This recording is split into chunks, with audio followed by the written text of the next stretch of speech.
नमस्कार दोस्तों। आज के इस खास विश्लेषण में हम एक बहुत ही दिलचस्प सफर पर निकलने वाले हैं।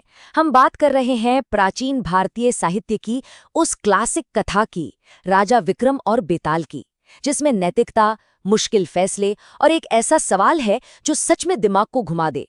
तो चलिए बिना किसी देरी के इस कमाल की कहानी की गहराई में उतरते हैं। अब आगे बढ़ने से पहले जरा एक बात सोचिए, असली धन यानी सबसे बड़ी दौलत आखिर होती क्या है? जब हम संपत्ति या दौलत की बात करते हैं तो दिमाग में तुरंत सोना चांदी, बड़े बड़े घर या तगड़े बैंक बैलेंस की तस्वीर आ जाती है ना? लेकिन क्या सच में सिर्फ भौतिक चीजें ही हमारी असली कीमत तय करती हैं? या फिर इंसान का आंतरिक चरित्र, उसकी ईमानदारी, इन सब से कहीं ऊपर है? हमारी आज की कहानी बिल्कुल इसी एक सवाल पर टिकी है। भाग 1, गरीब ईमानदार युवक। तो चलिए इसे ऐसे समझते हैं, कहानी में दो बिल्कुल अलग अलग सिरे हैं। एक तरफ है अर्जुन, एक ऐसा नौजवान जिसके पास पैसे कौड़ी के नाम पर कुछ भी नहीं है। वो एकदम गरीब है, लेकिन उसका सबसे बड़ा गहना है उसकी बेदाग ईमानदारी। और दूसरी तरफ है नगर का एक बेहद रईस व्यापारी, जिसके पास बेशुमार दौलत है और एक बहुत ही सुंदर बेटी है। ये कंट्रास्ट सच में कमाल का है, क्योंकि यह दिखाता है कि समाज अक्सर लोगों को उनके बैंक बैलेंस से तौलता है, लेकिन अंदर की असली मजबूती तो इंसान के उसूलों से ही आती है। भाग 2, व्यापारी की खोई अंगूठी। अब देखिए कि कहानी में ट्विस्ट कैसे आता है। होता यह है कि अमीर व्यापारी अपनी खोई हुई सोने की अंगूठी के लिए एक बहुत बड़े इनाम का ऐलान कर देता है। और किस्मत देखिए, वो बेशकीमती अंगूठी रास्ते में अर्जुन को ही मिल जाती है। अब जरा यहाँ रुककर सोचिए, एक इंसान जो दाने दाने को मोहताज हो, वो तो आसानी से इस अंगूठी को बेचकर रातों रात अपनी जिंदगी बदल सकता था। कोई भी ऐसा ही सोचता, राइट? लेकिन यहीं अर्जुन के चरित्र की असली ताकत सामने आती है। वो बिना किसी लालच के अंगूठी व्यापारी को लौटा देता है और इनाम का सोना भी साफ ठुकरा देता है। और जब व्यापारी खुश होकर अर्जुन को सोने के सिक्के देने लगता है, तो अर्जुन का जवाब सच में रोंगटे खड़े कर देने वाला है। वो बस इतना कहता है, मैंने अपना कर्तव्य किया है, मुझे इनाम नहीं चाहिए। मतलब सोचने वाली बात है, अर्जुन के लिए उसकी ईमानदारी कोई सौदेबाजी की चीज नहीं है। सही काम करना उसके लिए ऐसा नहीं है कि बदले में कुछ वसूलना ही पड़े। आज के इस दिखावे वाले दौर में ड्यूटी के प्रति ऐसा कड़ा समर्पण, सच कहूं तो शायद ही कहीं देखने को मिले। भाग 3, एक अप्रत्याशित प्रस्ताव। और ये बात कितनी खूबसूरती से दिखाती है कि एक सच्ची नियत बड़े से बड़े समीकरणों को कैसे हिला कर रख देती है। व्यापारी की बेटी अर्जुन की सच्चाई से इतनी ज्यादा इम्प्रेस होती है कि वो सीधे अपने पिता से कह देती है, पिताजी, मैं उसी ईमानदार युवक से शादी करना चाहती हूँ।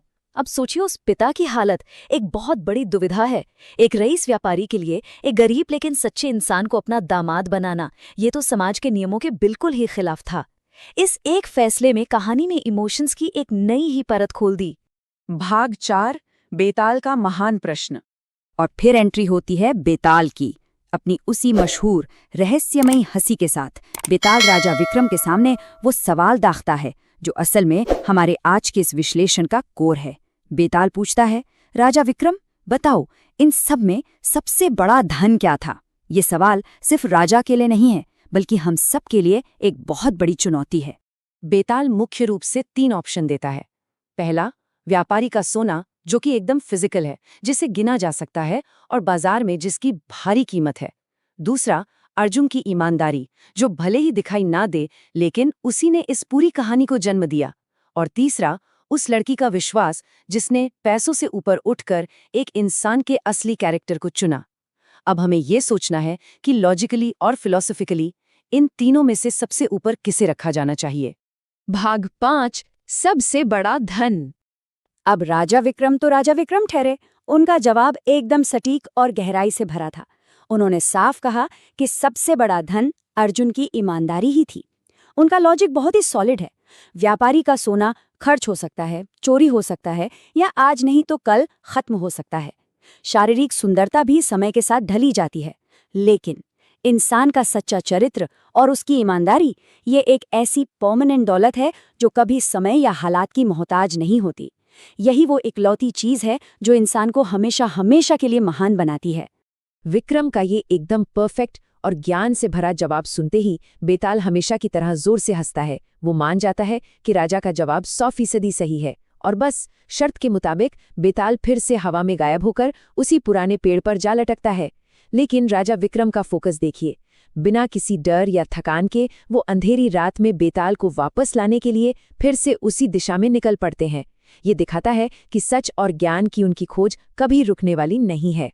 तो इस पूरे विश्लेषण को समेटते हुए अंत में एक बहुत ही अहम सवाल खड़ा होता है। आज के इस भागदौड़ भरे दौर में, जहां हर तरफ सिर्फ शॉर्टकट से फायदा कमाने और बाहरी दिखावे की अंधी दौड़ मची है, वहां हम इंसान के स्थायी चरित्र और उसकी ईमानदारी को सच में कितनी अहमियत देते हैं? क्या राजा विक्रम की वो फिलॉसफी आज के हमारे मॉडर्न समाज में फिट बैठती है?